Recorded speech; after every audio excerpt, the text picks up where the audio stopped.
Dan kemarin waktu lewat Zoom dengan Kementerian Keuangan tidak bisa menyampaikan dengan terang, didesak-desak barulah menyampaikan dengan terang bahwa $100 per barel. Sampai ke Bandung saya kejar orang ke Kementerian Keuangan, sampai pada waktu itu saya ngomong, ini orang keuangan isinya nih iblis atau setan.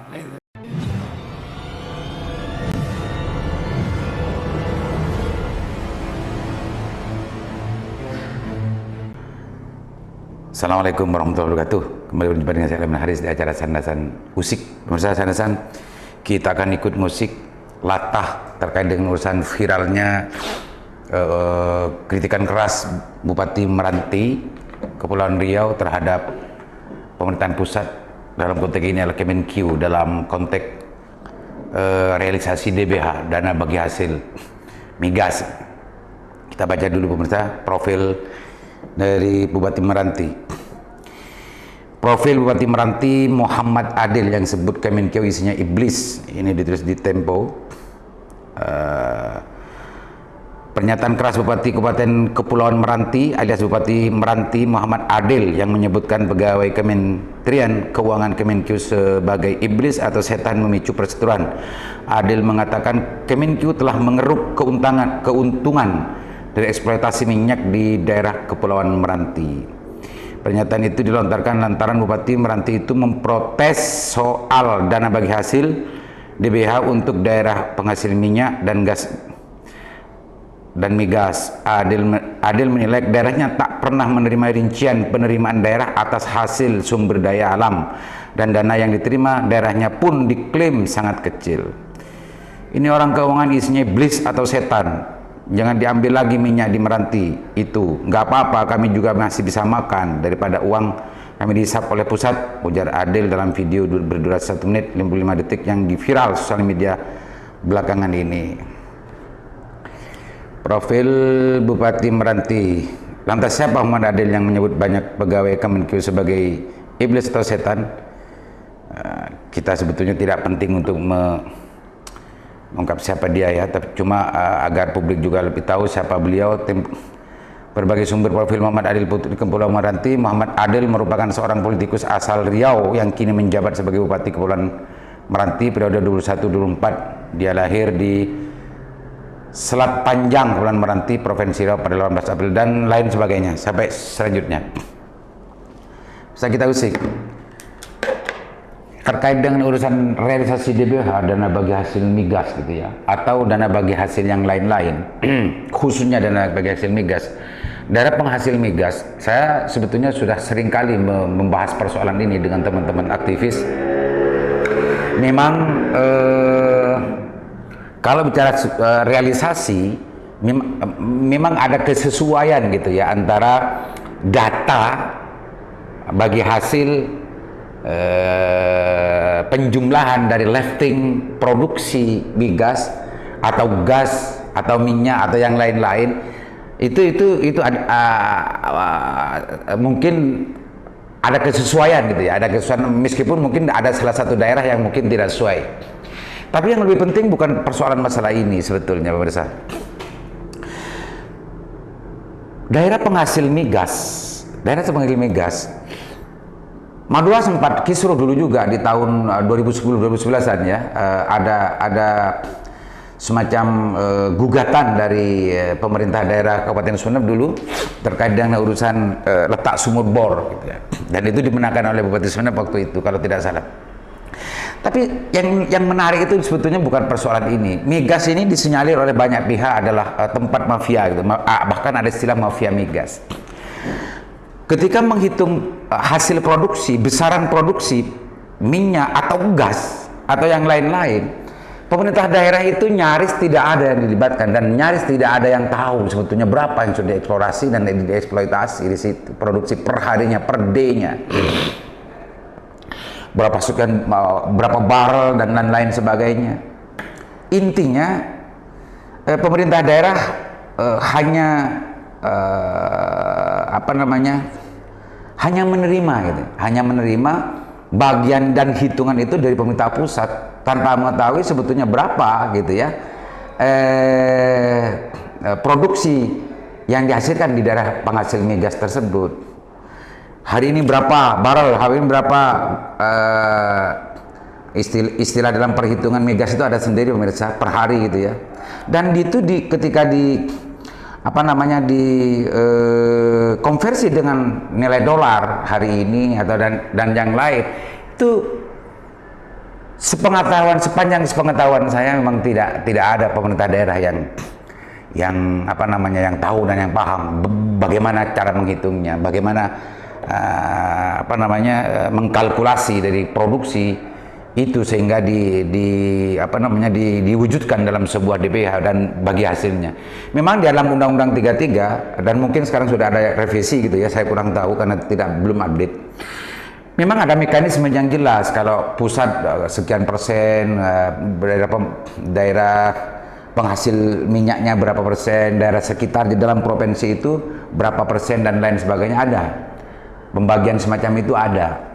Cuma dengan pembagian itu pun kalau daerah tidak dilibatkan dan tidak ngerti, ini potensial dan tidak mustahil apa yang dikatakan oleh Pak Adil ini, Bupati Meranti ini, memang ini semua adalah apakah itu real, hitungan yang real, atau memang itu sebuah angka yang memang ditentukan oleh para pihak yang ada di stakeholder migas di pusat itu, sehingga berapanya tidak ada yang tahu, sehingga ujung-ujung segitu meskipun laporannya bahwa di daerah kabupaten dan kota ini sekian dalam macamnya, tapi itu semua nyaris dirasakan tidak adil pembagian dana bagi hasilnya terhadap daerah penghasil minyak.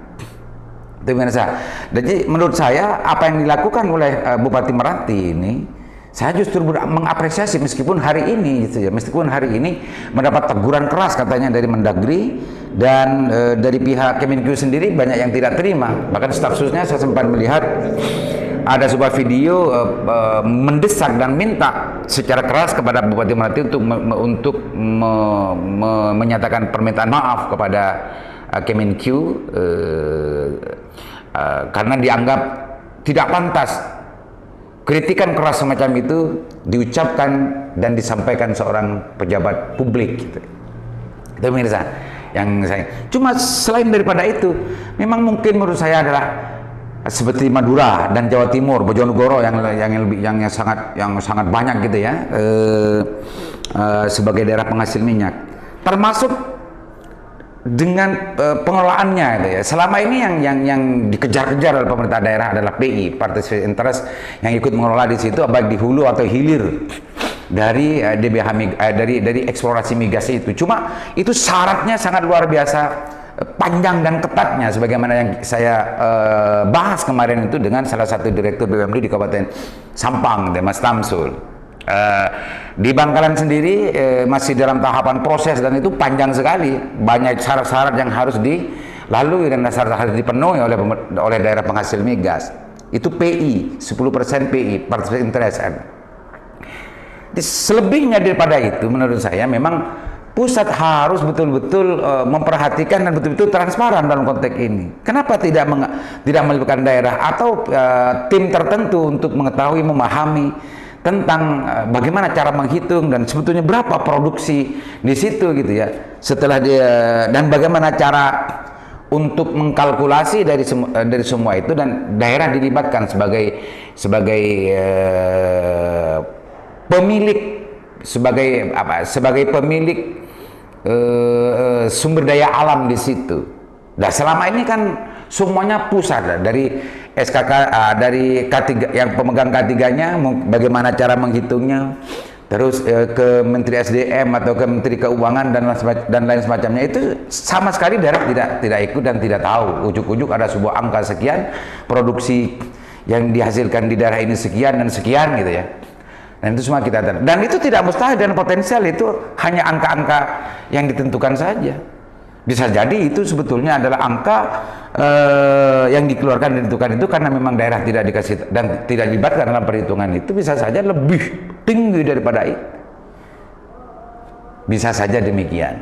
Sehingga menurut saya penting bagi pemerintah pusat Jangan, menurut saya jangan dianggap alergi apa yang dikatakan oleh Bupati Meranti. Itu adalah sebuah teguran keras bagi pemerintah pusat untuk mencoba mengevaluasi mekanisme perhitungan, dan daerah mestinya harus dilibatkan untuk menghitung itu biar betul-betul transparan. Kalau memang mau diatur sebagaimana kerangka dan mekanisme yang ada dalam undang-undang, ya sesuai dengan itu juga. Tapi bagaimana menentukan angka produksi, seberapa banyak produksi per hari antara gas dan minyak dan yang lain-lain yang diwujudkan dalam DBH, dana bagi hasil, itu sejak awal mestinya daerah penting dan perlu untuk dikasih tahu dan diberitahu agar tidak ada dusta di antara pemerintah daerah dan pemerintah pusat. Saya kira itu, mudah-mudahan Bupati Meranti tidak sampai dikucilkan oleh pemerintah pusat gara-gara sikap dan kritiknya, karena saya melihat kritikan yang dilakukan oleh Bupati Meranti itu adalah jarang dilakukan oleh pemerintah daerah. Karena banyak pemerintah daerah yang takut terhadap pemerintah pusat, banyak pemerintah daerah yang betul-betul tidak mau meskipun ada kegelisahan yang sama. Meskipun ada kegelisahan yang sama terkait dengan urusan realisasi dana bagi hasilnya. Dan saya yakin Pak Bupati Meranti ini adalah tidak dalam konteks kepentingan dirinya sendiri, tapi dalam konteks kepentingan masyarakat Meranti, karena masyarakat Meranti yang sebetulnya yang mempunyai dan yang memiliki sumber daya alam di daerah itu, sehingga wajar ketika ada jiwa patriotisme yang muncul dari Pak Bupati, meskipun itu sebetulnya dikatakan di forum terbuka dan yang dihadapannya adalah pemerintah pusat, dia berani dan dia tanpa tandang aling-aling, bahkan ceplas-ceplos gitu ya, melakukan kritik terhadap pemerintah pusat. Dan saya melihat jarang ada kepala daerah yang mempunyai keberanian semacam itu, dan itu semua menurut saya adalah sebuah langkah heroik yang dilakukan oleh seorang bupati, kepala daerah, dalam rangka memperhatikan dan memperjuangkan bagaimana memakmurkan masyarakat daerahnya sendiri. Maka bermanfaat. Assalamualaikum warahmatullahi wabarakatuh.